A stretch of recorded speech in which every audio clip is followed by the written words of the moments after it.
महाभारत हिंदुओं के लिए ही नहीं बल्कि समस्त मानव जाति के लिए कल्याणकारी है। इससे मानव जाति को एक अच्छी शिक्षा और मार्ग मिल सकता है। प्रत्येक व्यक्ति को इसका स्मरण करना चाहिए। इसमें मनुष्य के प्रत्येक प्रश्न का उत्तर दिया गया है। महाभारत में देश, न्याय, धर्म, राजनीति, समाज, योग, युद्ध, परिवार, ज्ञान, विज्ञान, अध्यात्म, तकनीकी आदि समस्त विषयों का समाधान मिलता है।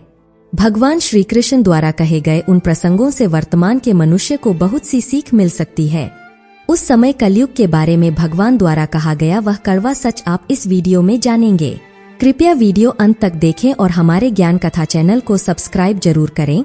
विलंब न करते हुए आरंभ करते हैं। बात उस समय की है जब पांचों पांडव भाई वनवास जा रहे थे।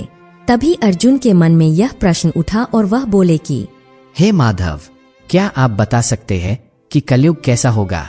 कलयुग में मनुष्य कैसे होंगे और कलयुग को संसार का अंत क्यों बताया गया है?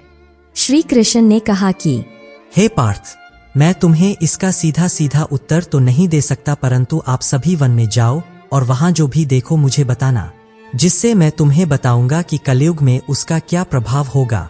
उसके बाद पांचों पांडव अलग अलग दिशा में वन भ्रमण के लिए चले गए। फिर कुछ समय के बाद सबसे पहले युधिष्ठिर लौटकर आए और उन्होंने जो देखा वो श्री कृष्ण को बताया। हे माधव, मैंने 2 सूंड वाले हाथी को देखा। तब श्री कृष्ण ने कहा, कलयुग में ऐसे लोग राज करेंगे जो बोलेंगे कुछ और करेंगे कुछ और। कोई किसी की बातों पर विश्वास नहीं करेगा। लोग केवल अपने स्वार्थ के लिए एक दूसरे से झूठ कहेंगे।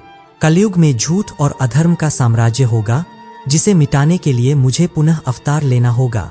युधिष्ठिर के बाद भीम आए और उन्होंने कहा कि हे केशव, एक गाय को जन्म देते हुए देखा और जन्म देने के बाद गाय अपने बछड़े को इतना जोर जोर से चाटने लगी कि उस बछड़े के शरीर से खून निकलने लगा।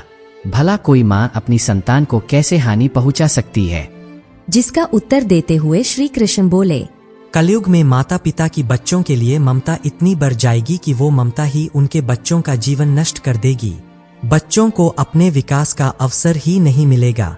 वह वही करेंगे जो उनके माता पिता उसे करने को कहेंगे। कलयुग में माता पिता का लोभ अपने बच्चों के लिए इतना बढ़ जाएगा कि वही लोग बच्चों का भविष्य नष्ट करने का कारण बनेगा। इसके बाद अर्जुन ने कहा कि हे केशव, मैंने देखा कि पक्षियों के पंख पर वेदों का ज्ञान लिखा हुआ है, परंतु वह पक्षी मांस खा रहा था।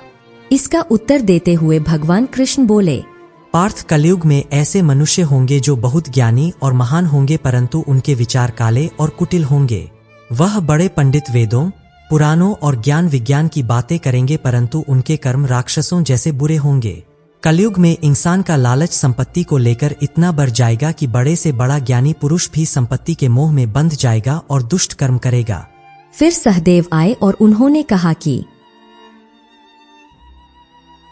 हे भगवान, मैंने देखा कि एक स्थान पर 8 कुएं हैं, जिनमें सभी कुएं जल से भरे हुए हैं और केवल एक कुएं में जल की एक बूंद भी नहीं है। वह पूरी तरह से सूखा हुआ था। ऐसा कैसे हो सकता है भगवान? जहां सभी कुएं भरे हैं वहां एक कुआं सूखा क्यों है? जिसका अर्थ बताते हुए श्री कृष्ण बोले, सहदेव, इसका अर्थ यह हुआ कि कलयुग में लोग महल बनाने में, विवाह में या किसी समारोह के आयोजन में लाखों रुपए खर्च कर देंगे, परंतु अगर उनके आसपास कोई दरिद्र भूखा मर रहा होगा तो वह उसकी कोई सहायता नहीं करेंगे, अपितु उससे घृणा भी करेंगे।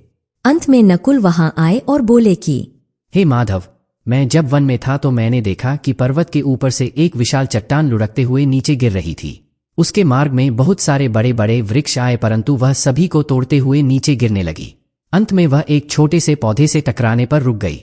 जिसका अर्थ बताते हुए श्री कृष्ण बोले, कलयुग में मानव का अपने मन पर कोई नियंत्रण नहीं होगा। उसका पूरा जीवन व्यर्थ हो जाएगा। उसका मन नहीं धन के लोभ से भरेगा और नहीं सत्ता के लोभ से। इसका केवल एकमात्र उपाय यही होगा कि वह हरि भजन करे, जिससे उसके मन को शांति मिलेगी, अथवा मन स्थिर रहेगा और उसका सारा जीवन शुद्ध हो जाएगा, जिससे उसे मोक्ष की प्राप्ति होगी। यह कलयुग के वो 5 सत्य है जो भगवान श्री कृष्ण ने पांडवों को महाभारत काल में ही बता दिए थे और यह आज के समय में पूर्ण रूप से सत्य सिद्ध हो रहे हैं। हमें यह प्रयास करना चाहिए कि हम वेदों और पुराणों में कही गई बातों का स्मरण करें और उनके दिए मार्ग पर ही चलें। मनुष्य के लिए हरि भजन करना उतना ही आवश्यक है जितना गाड़ी के लिए ईंधन और मनुष्य के लिए भोजन। जिस प्रकार गाड़ी ईंधन के बिना और मनुष्य का शरीर भोजन के बिना बेकार हो जाता है, उसी प्रकार मनुष्य के जीवन में हरि नाम कार्य करता है। हमारी इस वीडियो को अंत तक देखने के लिए हम आपका अत्यंत आभार व्यक्त करते हैं और आशा करते हैं कि आपको यह वीडियो अच्छी लगी होगी। कृपया वीडियो को लाइक करें, कमेंट करें और चैनल को सब्सक्राइब